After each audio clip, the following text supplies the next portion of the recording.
Welcome back to Hearth and Wisdom. Sit by the fire, let the warmth embrace you, and allow yourself to be carried away by another tale of timeless wisdom. The Lantern Beneath the Lake. In a quiet mountain town surrounded by pine forests and icy waters, there lived an old fisherman named Corwin.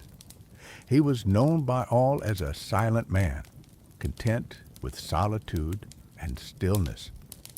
Every morning, before the sun touched the lake, he would set out in his wooden boat with a single lantern, casting its soft glow on the misty water. The townspeople often wondered why he fished so early and why he never sold the fish he caught. Many years ago, Corwin had been a different man, a sailor with fire in his heart and the world in his hands. He had once loved a woman named Alara, whose laughter could warm the coldest wind. They had planned a life by the sea, full of adventure and discovery. But a storm, both literal and within, took her from him. She had drowned in a shipwreck, and though Corwin survived, something in him remained beneath the waves. After the tragedy, he left the coast and moved to the mountains, seeking silence, seeking peace, but mostly seeking her memory in every drop of water. He built a small cabin and fished the lake, not for food, but for the echo of what he'd lost. The lantern he carried wasn't for light.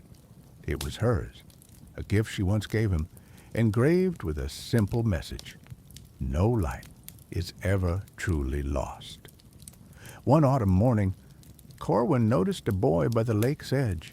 The boy, named Linden, came often to skip stones, but always seemed to sit alone. Something about his quiet nature reminded Corwin of himself, of what he used to be before the silence grew too loud. Over time, they spoke, slowly at first. The boy's father had passed the previous winter, and since then, Linden had wandered through his days, unsure of how to feel, how to move forward. Corwin didn't offer hollow words or forced comfort. Instead, he invited the boy to join him on the boat.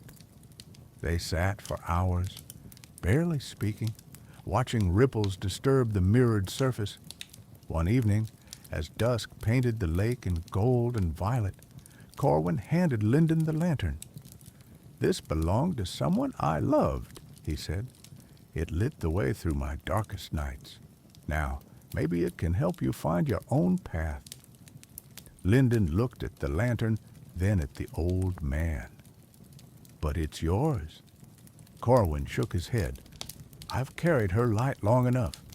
Now I see some lights aren't meant to be held forever. They're meant to be passed on." That night, Corwin sat alone again, but he felt lighter, as if some weight had finally sunk into the lake's depths. The next morning, he went fishing without the lantern. The fog was thick, but he didn't mind. And Linden, from the shore, watched with the lantern in hand, its light no less bright in the hands of someone new.